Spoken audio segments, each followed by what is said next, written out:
कराची के इलाके रिजविया सोसाइटी में जेठ ने दुपट्टे से गला दबाकर भावच को हलाक कर दिया, जिसके बाद उसने इस घिनौनी वारदात को खुदकुशी का रंग देने की कोशिश की। ताहम पुलिस ने उसे गिरफ्तार करके तफ्तीश शुरू कर दी। जवान बच्ची को मार दिया बेमौत। मुझे इंसाफ चाहिए, मुझे इंसाफ दिला दो, यही मेहरबानी आप लोगों की, इन लोगों को बता के मेरी कोई। ये तस्वीरें नौ बेहाता दुल्हन सफिया की हैं, जिसकी शादी सिर्फ 2 माह कबल हुई थी। हर माँ बाप की यही ख्वाहिश होती है कि इसकी बेटी अपने ससुराल में हंसी खुशी जिंदगी गुजारे, लेकिन शायद सफिया के नसीब में ससुराल का सुख नहीं लिखा था। इसके घर वाले कई रोज बाद सिर्फ उसकी आवाज ही सुन पाते थे। सफिया की माँ का कहना है कि इसके ससुराल वाले इसे हमसे मिलने नहीं देते थे। धाड़े मार मार कर रोती ये खातून अपनी बेटी के मौत के वक्त को याद कर रही थी। कैसी आवाज़ें दे रही होगी मेरी बच्ची, किसी पे दर्दी से उसका गला घोट। सफिया की मां ने रोते हुए क्राइम सीन की टीम को बताया कि सफिया के शौहर ने फोन करके उन्हें जल्दी घर आने का कहा, लेकिन सफिया के घर वालों ने पहुंचने में देर कर दी और वो इस दुनिया से बहुत दूर जा चुकी थी। मैंने इनके अब्बू से बोला जाके तो देखो क्या हुआ बच्ची को, हुआ क्या है जो ये बेहोश हो गई बच्ची, कुछ खाया पिया तो नहीं है? नहीं, कुछ भी नहीं खाया उसने। मैंने कहा अच्छा। मैंने इनके अब्बू को अंदर भेजा, इनके अब्बू रोते हुए बाहर आ गए कि वो तो मर गई। सफिया के घर वालों को इसकी अचानक मौत का यकीन ही नहीं हो रहा था। उनकी बेटी की लाश सामने ही रखी थी। जब मैयत को गुस्ल देने वाली खातून ने लाश से चादर हटाई तो कत्ल के इस घिनौनी वारदात का भांडा फूट गया। मकतूला की गर्दन पर मौजूद निशानात से इंकशाफ हुआ कि इसको बेदर्दी से गला घूंटकर कत्ल किया गया है।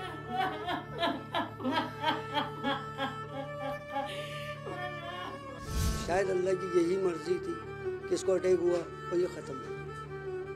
उसके शौहर को उसके हैंड ओवर कर दिया, वो अपने घर लेके चले गए। जब घर लेके गए उस दर हम बैठ गए खामोशी से, हमने देखा नहीं बच्ची को। जब गुस्ल कराने वाले को लेके आई तो उन्होंने जिस टाइम उसके गर्दन से दुपट्टा हटाया है तो उस पर गहरा एक निशान था जो हाथों से उसको प्रेस किया गया है। कैसे अटैक होके रह गया पता भी नहीं चला। वो तो नहलाने वाली ने हमें बता दिया कि उसके गले पे निशान था, वरना हमें तो पता भी नहीं चलता, ऐसी चली आती बेमौत मेरी बच्ची। मकतूला सफिया की मौत के बाद उसके घर में सिफाए मातम बिछ गई। हर आंख अचकबार थी और हर चेहरा अफसुर्दा। इस घर में मौजूद एक खातून का कहना था कि सफिया की लाश को इस तरह रखा गया था कि किसी को इसकी गर्दन पर मौजूद जख्म नजर नहीं आ सके। तो वो जब नहलाने वाले ने बुंदे उतारे तो वो क्या कहते हैं, जब गला उठाया तो वो सब सिया पड़ा हुआ था। वो उसने फौरन जल्दी से बंद करके और कहने लगी ये मर्डर केस है और ये पुलिस केस है। वो भाग गई, वो रुकी नहीं। हमारी फूल सी बेटी को कत्ल करने में उसका पूरा ससुराल मुलविस है। पुलिस के मुताबिक रिजविया सोसाइटी के रिहायशी अदनान की 18 साला बीवी सफिया बेगम की लाश उसके घर के बेड से मिली थी। जवान बच्ची को मार दिया बेमौत। इब्तदाई तहकीकात के दौरान मकतूला के ससुराल वाले मुसलसल अपना बयान तब्दील करते रहे और इस वाक़े को कभी हार्ट अटैक तो कभी खुदकुशी का रंग देते रहे। लेकिन अब्बासी शहीद अस्पताल में लेडी एमएलओ ने इस बात की तस्दीक की कि मकतूला सफिया को दुपट्टे से गला दबाकर हलाक किया गया है। अब्बासी शहीद हॉस्पिटल लेके गया मैं, वहाँ उसका पोस्टमार्टम करवाया तो वहाँ जो लेडी डॉक्टर ने उन्होंने डिक्लेयर किया आफ्टर पोस्टमार्टम कि जी लड़की को फांसी गला घूंट के किसी चीज़ से मारा गया है, रस्सी से, दुपट्टे से। तो वहाँ से हमें मौके से वो दुपट्टा भी बरामद हो गया था जिसके ऊपर उसके खून के हल्के जो मुँह से उस पर थोड़ा बहुत निकला होगा या जो लुआब था उसके सबके निशानात हमें मिल गए उस दुपट्टे से। पुलिस सराय के मुताबिक मुल्जिम ने कमरा अदालत में इकबाल जुर्म किया है, लेकिन वो गलत बयान देकर केस को कमजोर करने की कोशिश भी कर रहा है। मुल्जिम का कहना है कि वक़्ए के रोज वो नाइट ड्यूटी पर था और जब घर पहुंचा तो मकतूला की लाश बेड पर रखी थी। सुबह में जब भाई 8 बजे घर पे गया है नाइट पे से, हम लोग दोनों भाई नाइट पे थे, जब सुबह 8 बजे गया उसने जाके देखा तो पंखे पे लटकी हुई थी। मेरे छोटे वाले भाई से गलती हो गई कि उसने पंखे पे से उसको उतार दिया। वो मर्डर हमारे गले में मारे आ रहा है क्योंकि वो खुदकुशी थी। वो खुद छोटा है, मेरे से छोटा है, मेरी उम्र इतनी है, वो लगा लेंगे, वो मेरे से छोटा है। मुल्जिम का कहना है कि इसका अपनी भाभी से अक्सर झगड़ा रहता था, जिसकी वजह इसकी सफिया की बहन से दोस्ती थी और ये बात मकतूला को पसंद न थी। ताहम पुलिस इस कत्ल की मुख्तलिफ पहलुओं से तफ्तीश कर रही है। छोटा वाला भाई जब तक के बेहोश था हमें कुछ पता ही नहीं था क्योंकि मैं भी उसके बाद आया था काम पर से। जब उनके ससुराल वाले आए, निलाने वाले को बुलाया, निलाने वाली ने जैसी कपड़ा हटाया तो उन्होंने बोला भाई इसका मर्डर हुआ है। छोटे वाले भाई से भाई उठा के पूछा, उसको बड़ी मुश्किल से होश आवाज़ में लेकर आए, उससे पूछा भाई क्या हुआ है। उसने भाई उनको हकीकत बताया, उनके ससुराल वालों को वो यकीन नहीं कर रहे। लिहाजा ये वो बोलने के भाई सारा केस मेरे पे डालने, बोलने के उसकी जो है ना इससे बीमारी होती थी, ये चाहता है कि उनकी छोटी बहन से मोहब्बत करता है, ये शादी करना चाहता है, इस मारे इसने इसको मारा है। वो ये बोलते हैं सजाएं मिले इनको पता चले, इनको इबरत न हासिल हो कि जैसी मेरी बच्ची को बेदर्दी से मारा इन लोगों ने। कितनी छोटी मेरी बच्ची थी, छोटी थी, प्यारी सी मेरी बच्ची। अल्लाह ना करे किसी दुश्मन की बच्ची के साथ करे जो मेरी बच्ची के साथ किया। ये देखें कि कितनी इज्जत से मारा, कितनी तड़पी होगी, कितनी ही रो रही होगी कि शायद कोई गलती हो तो छोड़ दो, माफ़ कर दो, मगर तुम तो कुल जालिम बने हुए थे। हमारे मुल्क की बेशुमार खवातीन शादी के बाद घरेलू तशद्दुद का शिकार बनती हैं, जिनमें बहुत सारी ऐसी भी होती हैं जिन्हें अपनी जान से जाना पड़ता है, मगर उनको कत्ल करने वाले मुश्किल से ही अपने अंजाम तक पहुंच पाते हैं। अब देखना यह है कि बेगुनाह सफिया के कातिल इंसाफ के कटहरे में कब पहुंचते हैं। कैमरामैन जिशान नवाब के साथ खुर्रम गुलजार, समा, कराची। जवान बच्ची को मार दिया बेमौत।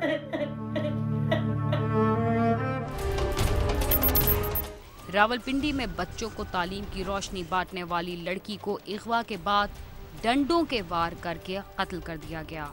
पुलिस ने लड़की के साथ ज्यादती और उसे कत्ल करने वाले दोनों मुल्जिमान को गिरफ्तार कर लिया।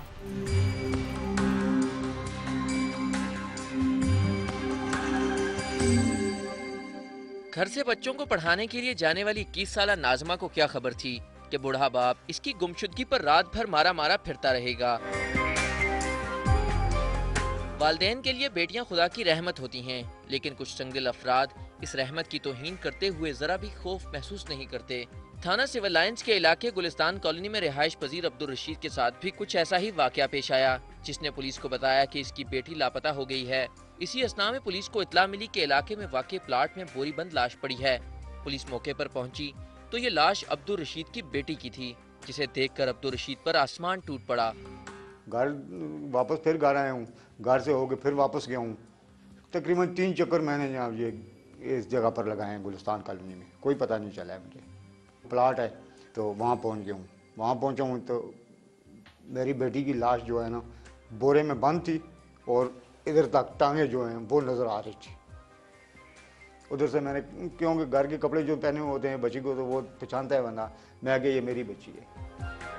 पुलिस ने अंधे कत्ल के वाक़े की FIR दर्ज कर ली और तफ्तीश शुरू कर दी, लेकिन अब्दुल रशीद की ना तो किसी के साथ दुश्मनी थी और न ही इसकी बेटी की अदावत।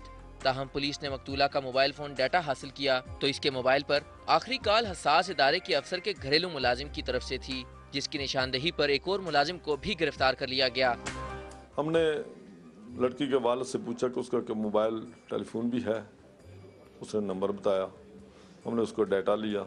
डाटा से जो है ना इसका नंबर जो है ना आसिम मुलजिम, उसके साथ इसके तल्लुकात थे टेलीफोन पे।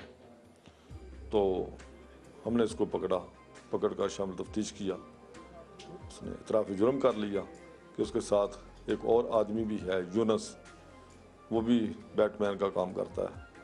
तो अल्हम्दुलिल्लाह ये हम जो है ना सही कातिल तक पहुंच चुके हैं। जमा साला लड़की के बेईमाना कत्ल में मुलव्विस मुल्जिमान इतराफ़ जुर्म करते हुए कहते हैं उन्होंने लड़की को बर्बरियत का निशाना बनाया और पकड़े जाने के खौफ से इसे डंडों के वार करके कत्ल कर दिया। जमरात से पहले बुलाया, वो आ गई मेरी तरफ बात करने के लिए, तो मुझे उस पर गुस्सा था।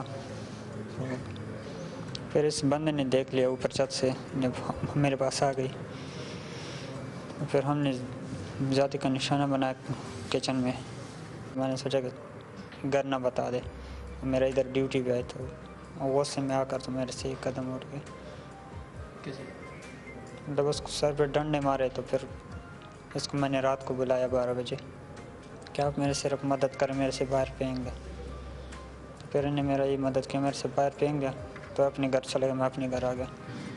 लाश इसने बोरी में डाला था और बंद बोरी मैंने इसके साथ उठाई, बोरी में उठा के बस दीवार से सिर्फ फेंक गए।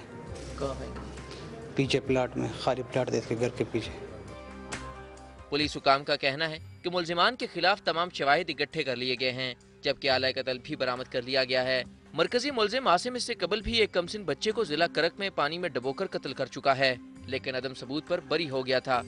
आसिम लड़का बताता है कि इसने पहले भी 2-3 साल पहले एक लड़के को उधर अपने जिला कर्क में उसने उसको पानी में डुबोकर कत्ल किया था।